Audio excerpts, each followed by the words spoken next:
জনজাতি মানুহ অসমৰ জনজাতি মানুহ তাত আছিলে হিন্দু মুছলমান এক নম্বৰ কথা সেইটো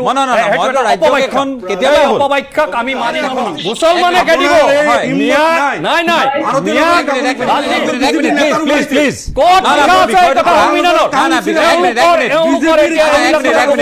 ঘৈণীয়েক কেইবাজনী গাহৰিৰ দৰে সন্তান ৰেপ কৰিব নেকি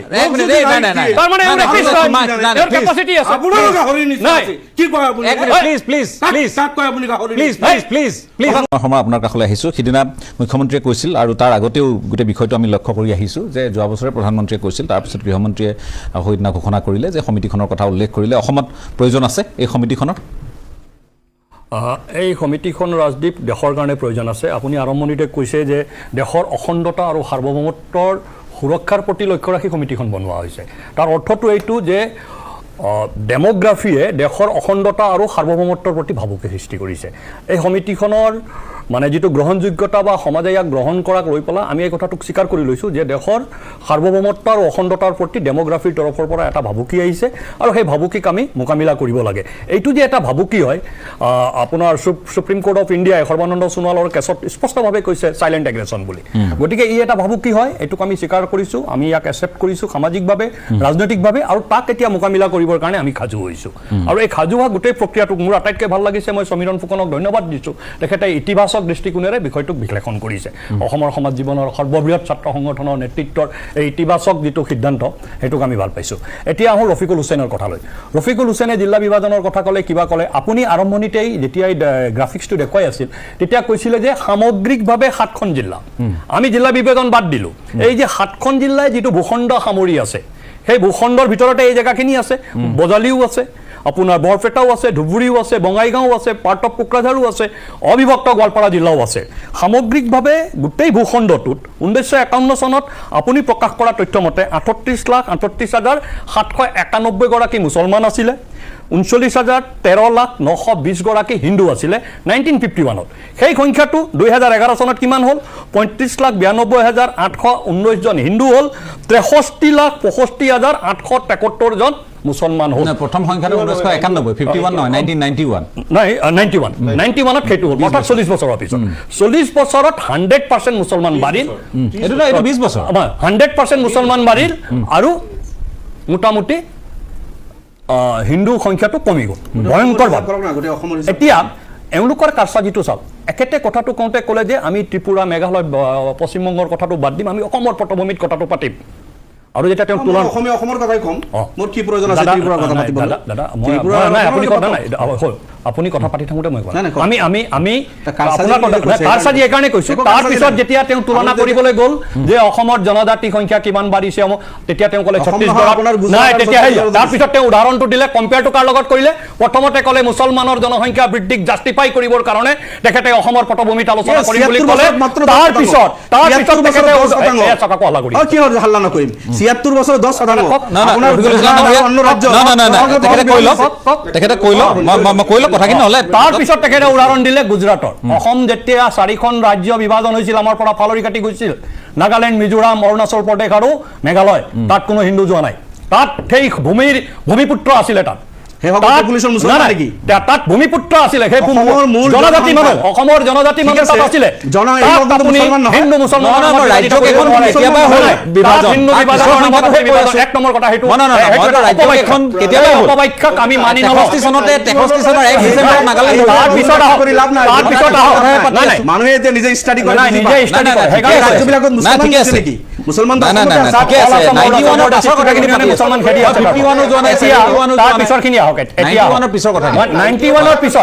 পিছত বাদ দিয়ক 85ৰ পিছত 1985ত যেতিয়া অসম গণ পৰিষদৰ চৰকাৰ হ'ল তাৰ পিছত অসমৰ ডেমোগ্ৰাফিটো চাওক মোৰ নিজৰ গৃহ সমষ্টি বিশ্বনাথ মোৰ ঘৰৰ ওচৰৰ সমষ্টি নাওবৈচা বিৰপুৰীয়া নতুনকৈ সৃষ্টি হোৱা ৰঙা নদী আমাৰ বিশ্বনাথ জিলাত আমি মুছলমান মানুহ দেখিলে জুমি চাইছিলোঁ এইটো লুংগিপিটা মানুহটো ক'ৰ পৰা আহি মই 85-86 চনৰ কথা কৈছোঁ আজি আমি তাত মুছলমান অলমষ্ট বিশ্বনাথ সমষ্টিত 20% হৈ গৈছে ক'ৰ পৰা আহিল সেই মানুহখিনি আজি নাওবৈচা সমষ্টিত যিটো নাওবৈচা সমষ্টি কৈবৰ্ত মানুহৰ সমষ্টি আছিল য'ৰ পৰা ভূপেন হাজৰিকা জিকিছিল য'ত 51 আৰু 2% নে 3% আছিলে মুছলিম পপুলেশ্যন আজি তাত 40% কেনেকৈ হ'ল তাৰ উত্তৰ ঠিক আছে সেইসকল মানুহ আহিছে বাংলাদেশৰ পৰা সেইসকল মানুহ আহিছে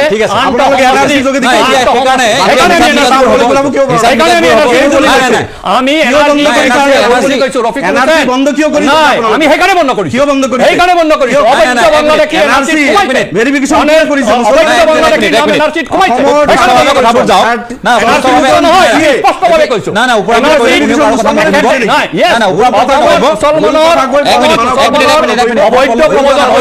অসমৰ পৰা মুছলমান খেদিব লাগিব ঠিক আছে পল্লৱী গগৈ 100% যাব মুছলমানে খেদিব মুছলমানে খেদিব নাই ৰাজদীপ মুছলমানে খেদিব অসমৰ পৰা অসমৰ পৰা মিয়াক মুছলমানে খেদিব আমাৰ মুখৰ দ্বাৰাই চলিব বিজেপিৰ মতেই চলিব ভাৰতীয় সংবিধান মতে চলিব ঠিক আছে এই প্ৰশ্নটো মই ৰাজদীপ এইটো কথা কৈ থাকোঁতে ৰাজদীপ মই এটা শব্দও কোৱা নাই একেবাৰে বাৰে বাৰে সংবিধানৰ কথা কৈ আছে সংবিধানৰ ক'ত লিখা আছে 3জনী ঘৈণীয়েক জন্ম দি 18টা সন্তান জন্ম দিব আপোনালোকৰ বহুত আছে ক'ত লিখা আছে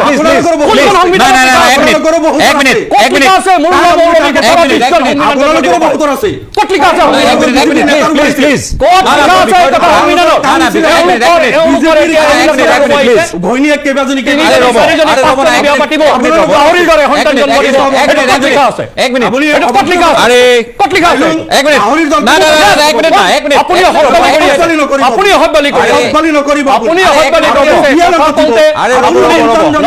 আপোনাৰ কেপাচিটি নাই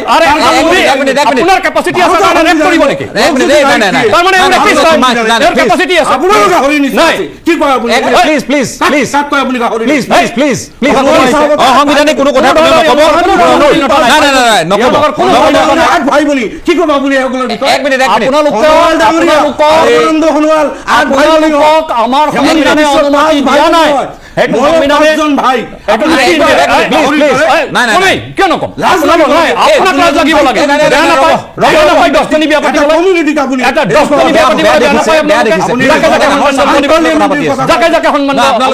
অধিকাৰ দিলে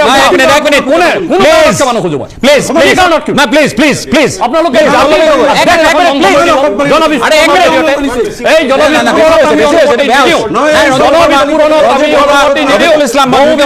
বন্ধ কৰা এক মিনিট ইমান হুলস্থুল ভাল নেদেখি এক minute please Pallavi Gogoi please আৰে ৰ'ব না প্লিজ পল্লৱী গগৈ হয় এটা গুৰুত্বপূৰ্ণ টপিক হৈ থাকোঁতে আমি কথাবিলাক হয় না আপুনি কি ভাবে এই সমিতিখনক লৈ বহু আলোচনাও হৈছে ক'ৰবাত বিতৰ্কও হৈছে কিন্তু এই সমিতি গঠন প্ৰক্ৰিয়াটোক লৈয়ে হৈছে মই আপোনাৰ মতামত জানিব খুজিছোঁ যে অসমত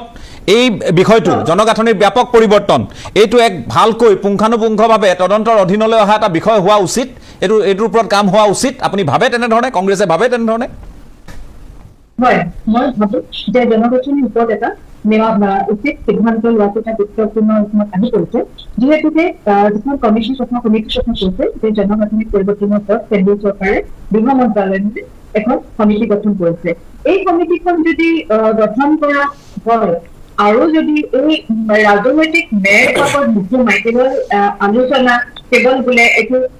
চাবলৈ আহিলে কামখিনি কৰিলে কিন্তু যদি সমস্যাটো সমাধান নোহোৱাকৈ যদি কেৱল সেই সমিতিখনে আহি কি কাৰণে জনগাঁথনিৰ আমাৰ হিন্দু মুছলিমৰ কথা কৈ আছো যেতিয়া বৰ্ডাৰ লাইনত যিখিনি বসবাস কৰে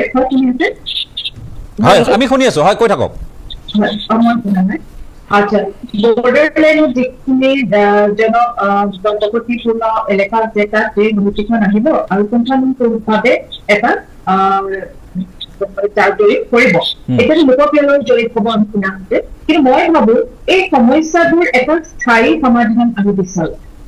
সদায় যদি আমি এই হিন্দু মুছলিম বাংলাদেশী মিনা এইখিনি অকল আমি আলোচনা কৰা আমি দেখোঁ কিন্তু স্থায়ী সমস্যাটো সমাধান কেতিয়াও আমাৰ হোৱা দেখা নাপাওঁ হয়। এতিয়া চাওক কেন্দ্ৰতো মই বিজেপি চৰকাৰ মই ৰাজনীতিৰ কথা কোৱা নাই তথাপিতো কৈছো যে কেন্দ্ৰত আছে বিজেপি চৰকাৰ অসমত আছে বিজেপি চৰকাৰ আজি 10 বছৰ সম্পূৰ্ণ হৈ গ'ল যদি এই 10 বছৰ যদি অনুপ্ৰৱেশকাৰী আহিয়ে আছে তেতিয়াহ'লে বৰ্ডাৰ কিয় ভালকে চিল হোৱা নাই আমাৰ বৰ্ডাৰ যদি চিল নহয় তেতিয়াহ'লে যদি অনুপ্ৰৱেশকাৰী আহি থাকিব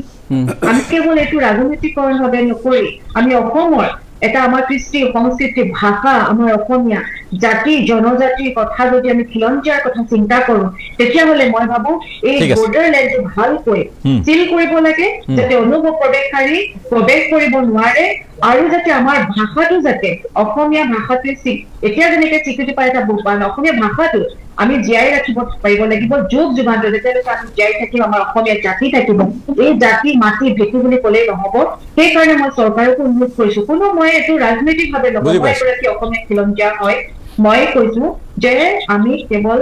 ইছ্যু নকৰি আজি আমি বাংলাদেশী আহিছে কৈ আছো কিন্তু কিমান বাংলাদেশী আমি খেলিলো সেই প্ৰশ্নৰ উত্তৰ কিন্তু আজিলৈকে আমাৰ ঠিক আছে ধন্যবাদ মই আকৌ আপোনাৰ কাষলৈ আহিম আৰম্ভণি মন্তব্যৰ বাবে আপোনাক ধন্যবাদ মই আৰু এটা বিৰতি লৈ লৈছো বিৰতিৰ পাছত আকৌ আহি আছো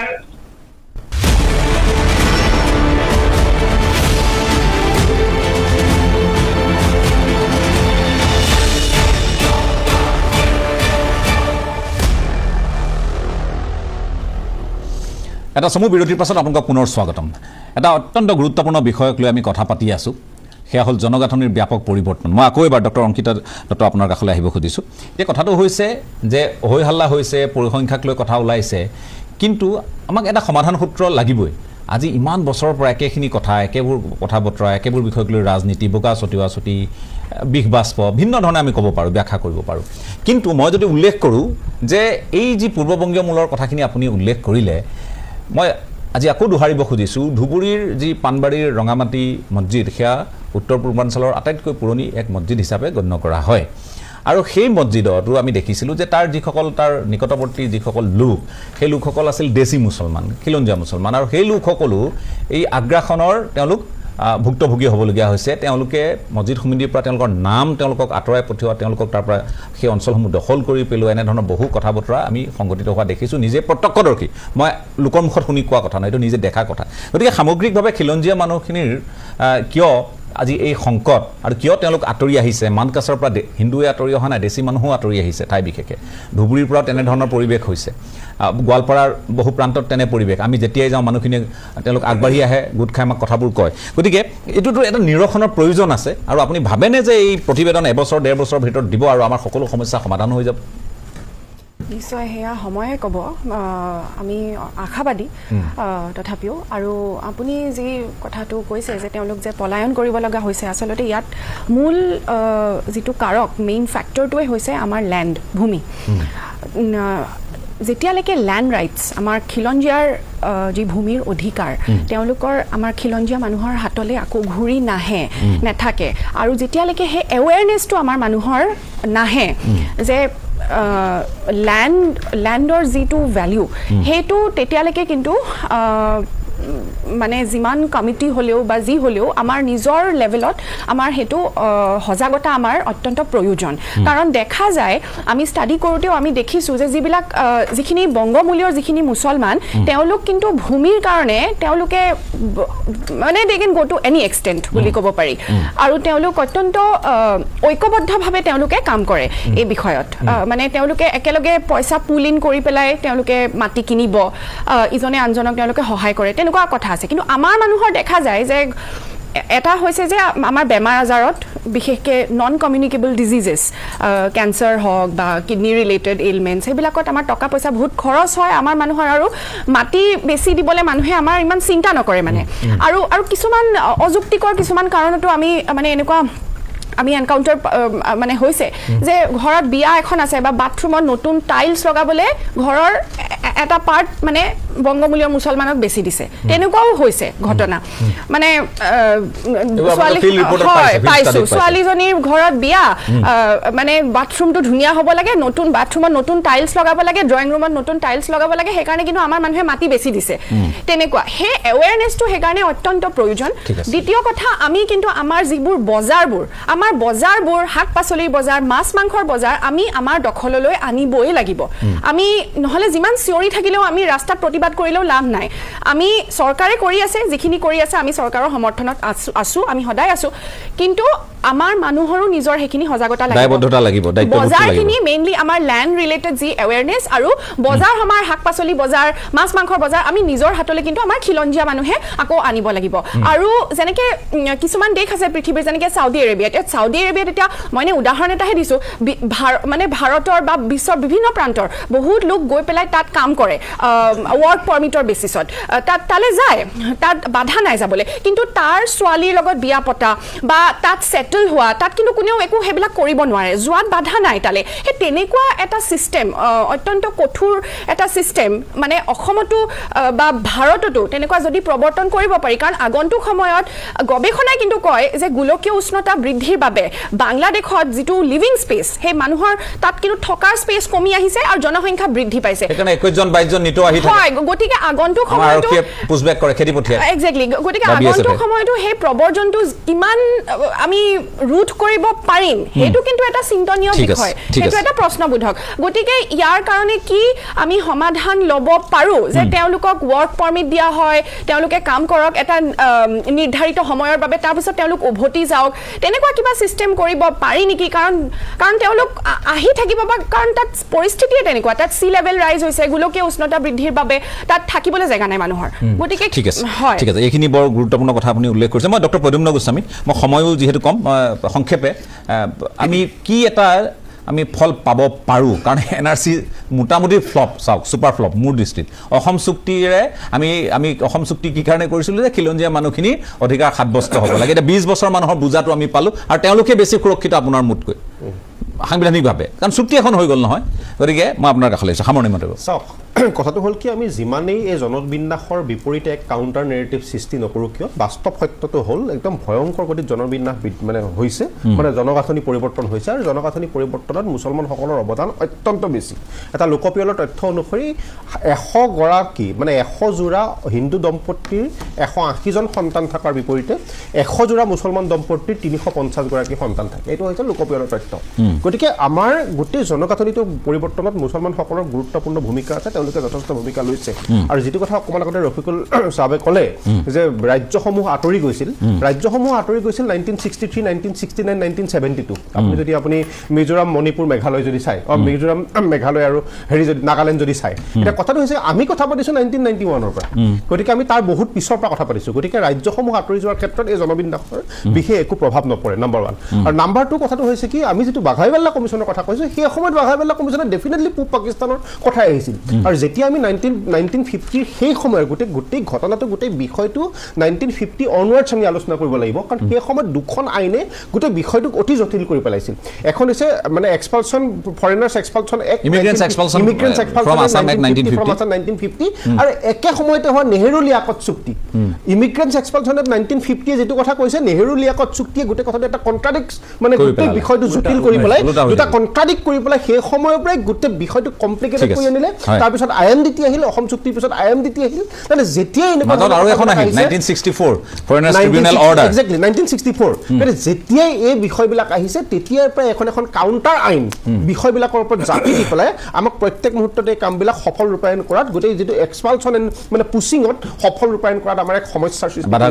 বাধাৰ সৃষ্টি কৰি আছে গতিকে যদি আমি এই কথাটো সুকলমে কৰিবলগীয়া হয় 1950 ইমিগ্ৰেণ্টছ এক্সপালছন এক্ট 1950 খনক আমি আজি তাৰিখতো অৱতাৰিতভাৱে সেইখনক আমি প্ৰপাৰলি ইউজ কৰি গোটেই কামটো কৰিব পাৰো আৰু যিখন আপোনাৰ নতুন কমিটি বনাইছে তেখেতলোকে জনগাঁথনি জনবিন্যাসৰ এই পৰিৱৰ্তনটো দেখাব এই দেখুৱাৰ পিছত হোৱা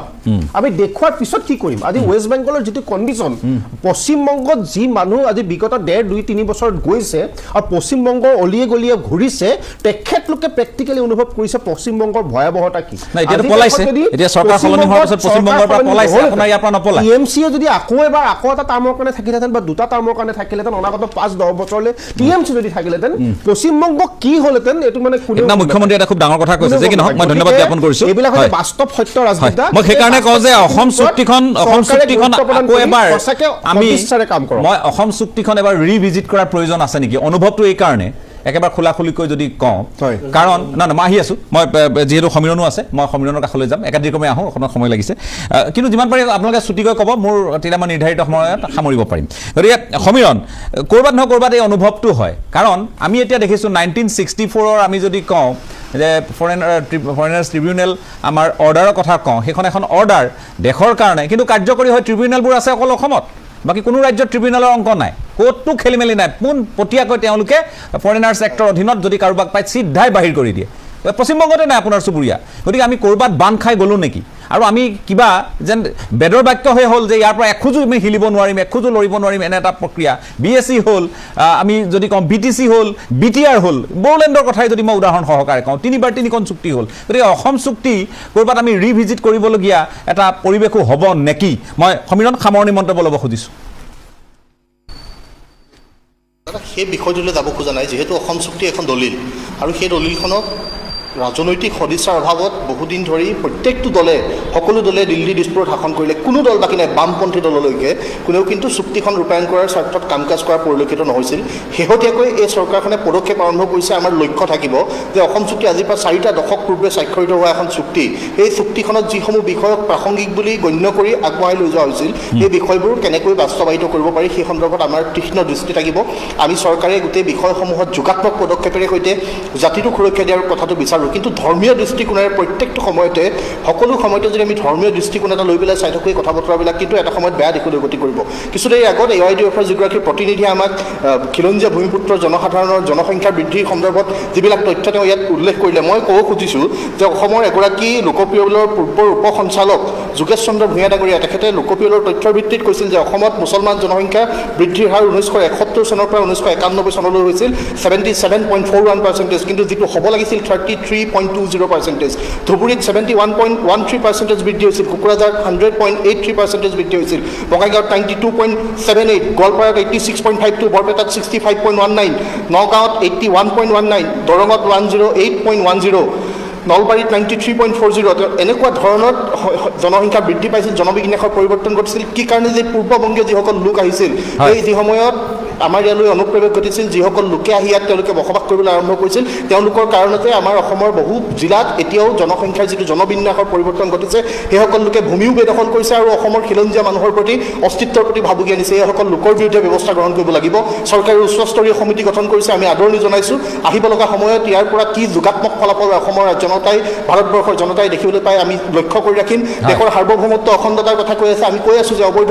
জেহাদী মৌলবাদীৰ উত্থান ঘটিছে, উন্মুক্ত সীমান্তৰে সকলো সময়তে অনুপ্ৰৱেশকাৰী আহি আছে। এতিয়া অতি শেহতীয়াকৈ ঘটনা ঘটিছে যে কেইগৰাকীমান বাংলাদেশীক উভতাই পঠাইছে, কিন্তু বাংলাদেশেও উভতাই নলয়। এনেকুৱা পৰিৱেশৰ মাজেৰে নহ'ব। এখন দুয়োখন দেশৰ মাজত চুক্তি সম্পাদন কৰি হ'লেও অসমীয়া জাতিটোক, ভাৰতবৰ্ষক সুৰক্ষিত কৰি ৰাখিবৰ কাৰণে চৰকাৰে তাৎক্ষণিকভাৱে পদক্ষেপ গ্ৰহণ কৰাৰ প্ৰক্ৰিয়াত আমি বিচাৰিছোঁ। ঠিক আছে, ধন্যবাদ। মই আৰু এটা বিৰতি লৈছোঁ, অকণমান সময় বঢ়াই লৈছোঁ, আহি আছোঁ।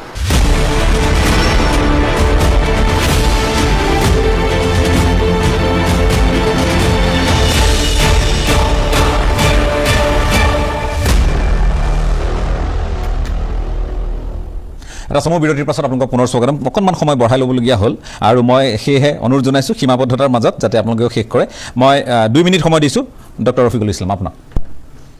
ৰাজদীপ, মই আকৌ সেই বাক্যটো ৰিপিট কৰিছোঁ যে 1941 কৈছোঁ, এতিয়া 51 নহয়। 1941 চেঞ্চাছত অসমত মুছলমানৰ জনসংখ্যা আছিল 25% আৰু এতিয়া গৈ 2026ত অসম 26 নহয় 2011 চেঞ্চাছত অসমত মুছলমানৰ জনসংখ্যা 34.22%। এই 86 বছৰ 86 ইয়াৰ্ছত 10% বৃদ্ধি হৈছে। হয়, এইটোক আমি বৃদ্ধি বুলি ধৰি লৈছোঁ। 86 ইয়াৰ্ছত 10% বৃদ্ধি হৈছে, এইটোক আমি বৃদ্ধি বুলিয়ে ধৰি লৈছোঁ। এইখিনি কমাব লাগে বুলি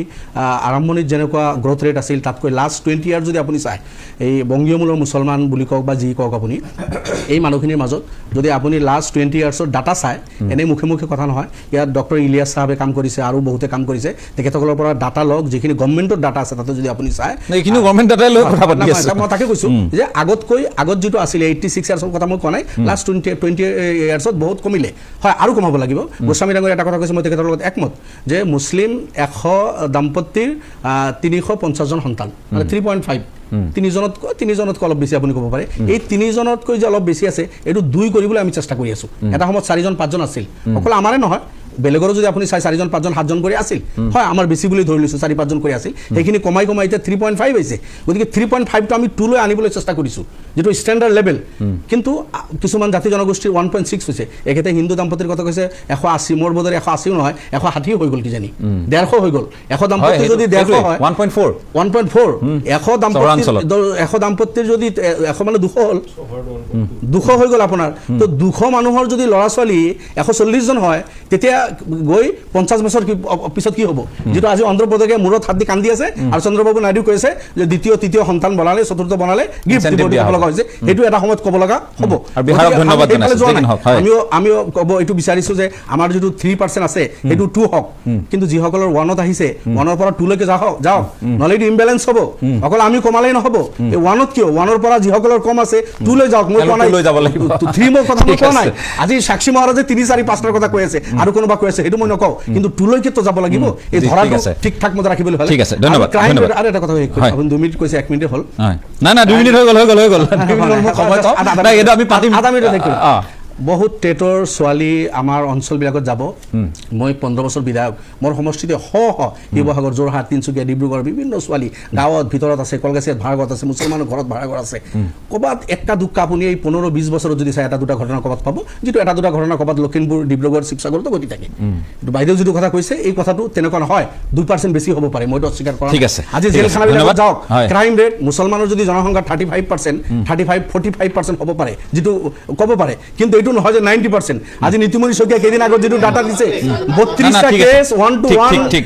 to 1 ৰিচাৰ্জ কৰি নীতিমণিৰ যেটো ডাটা আছিল 32টাৰ 26টা নন মুছলিম 6টা মুছলমান গতিকে ঠিক আছে আমাক জাপি দিয়ক সব ক্ৰাইম আমাৰে হয় আমি ৰিফৰ্ম কৰিম আমি শুদ্ধ হম ঠিক আছে এইফালে হৈ থাকিব ধন্যবাদ এইফালে হৈ থাকিব আপোনালোকে ধন্যবাদ নাভাবিব এইটো ক্ৰাইম বুলি যদি নাভাবে এক মিনিট ৰাজদীপ সময় নাই মোৰ ক্ৰাইম যদি নাভাবে তেতিয়াহ'লে ক্ৰাইম ৰেট বাঢ়ি থাকিব ঠিক আছে আমি এইখিনি আজি মোৰ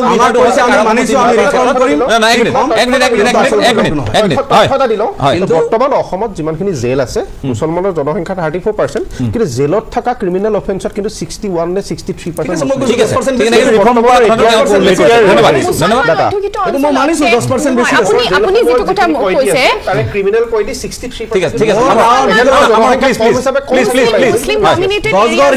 হিন্দু মানুহ বালাগাঁৱত আছে শান্তি নাই আৰামত আছে 100 বছৰৰ পৰা এই হিন্দুসকল কিন্তু তাৰ পৰা পলাই মইনবুৰি বালাগাঁও মুছলমান অধ্যুষিত অঞ্চলত টেট টিচাৰক হিন্দু টিচাৰক গু মাংস খুওৱা ফৰ্চিবলি বলপূৰ্বকভাৱে গু মাংস খুওৱা এছেম্বলি বিশ্ববিদ্যালয়ৰ ৰিচাৰ্চ স্কলাৰ আছিল এটা ঘটনা আপুনি দিব ধন্যবাদ এনেকুৱা তথ্য নিদিব ঠিক আছে ধন্যবাদ ৰঞ্জিত শৰ্মা আপোনাক 2 মিনিট দিলো ৰঞ্জিত শৰ্মা 2 মিনিট ৰঞ্জিত শৰ্মা ৰাজীৱ মই কোনেও কওঁতে মাজত ইণ্টাৰফেয়াৰ কৰা নাই এইবাৰ নকৰে এইবাৰ মই কৈ দিছোঁ ইণ্টাৰফেয়াৰ কৰে মই কথা বেয়াও দেখি হয় ইণ্টাৰফেয়াৰ কৰিব নালাগে নিজৰ সময়ত সবে উত্তৰ দিব এতিয়া চাওক দুটা পইণ্ট অফ ভিউৰ পৰা আমি কথাটো এতিয়া সামৰণি মাৰিব লাগিব প্ৰথম আপুনি আৰম্ভতে ক'লে সাৰ্বভৌমত্বৰ প্ৰতি আৰু অখণ্ডতাৰ প্ৰতি ভাবুকি বাংলাদেশৰ 64খন জিলাৰ ভিতৰত 22খন জিলা ভাৰতৰ সীমান্তৱৰ্তী সেই 22খন জিলাত এবাৰ যেটো বাংলাদেশৰ লেটেষ্ট ইলেকশ্যন হৈ গ'ল তাৰে 35টা সমষ্টিৰ ভিতৰত 32টাত জিকিছে জামাতে ইছলামী সেইটো সংগঠন যিটো সংগঠনে গজুৱাহীন কৰিব খোজে আৰু যোনে বাংলাদেশৰ পৰা ভাৰতবৰ্ষলৈ সন্ত্ৰাসবাদীৰ পৰা আৰম্ভ কৰি ইলিগেল মাইগ্ৰেশ্যন কৰে সেই সংগঠনটো সেই অঞ্চলটোত জিকিছে অৰ্থাৎ ভাৰতবৰ্ষৰ সীমান্তৰে সংলগ্ন বাংলাদেশৰ যিবিলাক জিলা আছে সেই জিলাবিলাক এণ্টি ভাৰত মানে কাম কাজৰ ঘাটি আৰু তাৰ সমান্তৰালভাৱে ভাৰতৰ লগত সংলগ্ন যিবিলাক জিলা আছে সেই জিলাবিলাকো তেনেধৰণৰ এণ্টি ছ'চিয়েল এলিমেণ্টেৰে ভৰপূৰ এতিয়া আহোঁ দ্বিতীয়টো কথা হ'ল যে যোৱা যিটো কথা পল্লৱী গগৈয়ে কৈছে যে 10 বছৰ হৈ গ'ল ডাবল ইঞ্জিনৰ চৰকাৰে কি কৰিলে যোৱা 10 বছৰত অসমৰ লগত সংলগ্ন বাংলাদেশৰ যিখিনি ভৌগোলিক য'ত পানী নাই য'ত নদী নাই তেনেকুৱা অঞ্চল শিল লৈছে কুশিয়াৰা আৰু ব্ৰহ্মপুত্ৰ নদীৰ বুকুত কিছুমান জেগাত ফেন্সিং দিবলৈ বাকী আছে সেইটো সঁচা কথা কিন্তু তাত BSFৰ যিটো মনিটৰিং সেইটো বহুত ষ্ট্ৰং এতিয়া তাৰ পৰা সেইকাৰণে কোনোবা সোমাবলৈ চেষ্টা কৰিলে দিল্লী আপুনি অলপ আগতে ক'লে 21-20জন পুছবেক হয় এতিয়া বাংলাদেশৰ পশ্চিমবংগৰ 800 কিলোমিটাৰ এৰিয়া এই চৰকাৰে পল্লৱী গগৈহঁতৰ সমৰ্থনত থকা চৰকাৰে ফেন্সিং কৰিবলৈ দিয়া নাছিল তাত এতিয়া ফেন্সিঙৰ কাম আৰম্ভ হৈছে মাটি এলটমেণ্টৰ কাম আৰম্ভ হৈছে আৰু সেই ফেন্সিংটো কমপ্লিট হোৱাৰ লগে লগে আপুনি অসম চুক্তিত আপুনি ক'লে যে আপুনিও বাংলাদেশ সীমান্ত চিল হ'ব লাগে এইফালেহে চিল এইদিনা মুখ্যমন্ত্ৰীয়ে কৈছে মেঘালয় মুকলি ত্ৰিপুৰা মুকলি পশ্চিমবংগ মুকলি কোনো সংগঠনে আজিলৈকে মিজোৰাম মুকলি সেই দাবীটো কৰা নাছিলে এতিয়া সেই কামটো হ'বলৈ আগবাঢ়িছে মই ভাবোঁ যে এটা মানে গ্ৰহণযোগ্য সমাধান সূত্ৰ আহিব ঠিক আছে শেষত এটা মই কথা কওঁ 1964ত অসম বিধানসভাত ডক্টৰ হোমেশ্বৰ দেৱ চৌধুৰী তেওঁ খুব কম কংগ্ৰেছ দলৰে বিধায়ক আছিলে পাটাচাৰকুচি বিধানসভা সমষ্টি তেখেতে অসম বিধানসভাত ভাষণ দিলে আৰু ভাষণত তেখেতে ক'লে যে অসমত লাভ জেহাদ আৰম্ভ হৈছে আমাৰ ছোৱালীক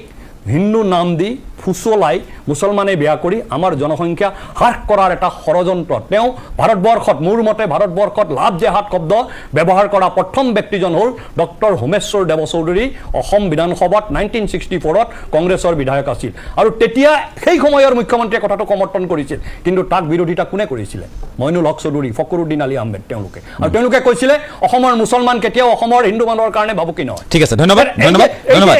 এই জনগাঁথনি কাৰকসমূহতো এতিয়া অনুধাৱন কৰিব দিয়াৰ কাৰণে মিয়া মুছলমানৰ আগ্ৰাসনক ৰক্ষণাবেক্ষণ দিয়াৰ কাৰণে কংগ্ৰেছ ইকোচিষ্টেমে পল্লৱী গগৈ আপোনাক মই দিলো 1.5 মিনিটমান সময় একেবাৰে কম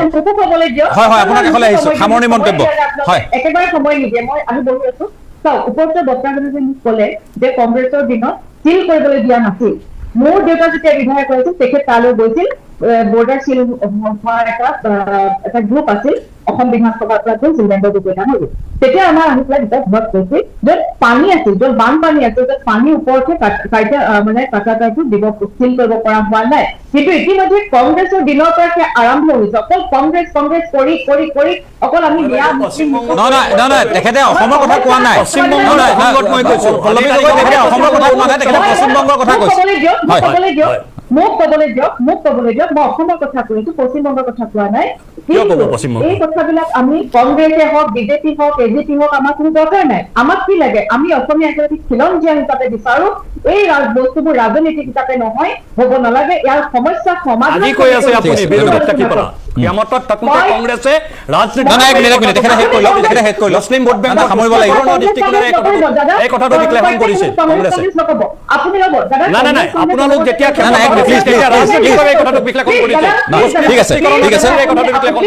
গতিকে আপুনি অপব্যাখ্যা নকৰিব ৰঞ্জিত শৰ্মা প্লিজ দাদা আপুনি বহুত ভদ্ৰভাৱে কৈছে দাদা নাই ময়ো আপোনাক বাইদেউ বহুত ভদ্ৰভাৱে কৈছো অপব্যাখ্যা নকৰিব অপব্যাখ্যা নকৰিব অপব্যাখ্যা নাই কৰা মোক দাদা শুনিব মোৰ কথাটো শুনি লওক আপুনি নতুনকৈ কেলে কৈছে মই এটা কথা কৈছো যে এইটো কংগ্ৰেছৰ দিনত হ'ল এইটো বিজেপিৰ দিনত হ'ল এজিপিৰ দিনত হ'ল সেই কথাবোৰ আমি আলোচনা নকৰি সমস্যাটো কেনেকে সমাধান হয় সেইটোহে মই আচল কথা ঠিক আছে মই ধন্যবাদ জ্ঞাপন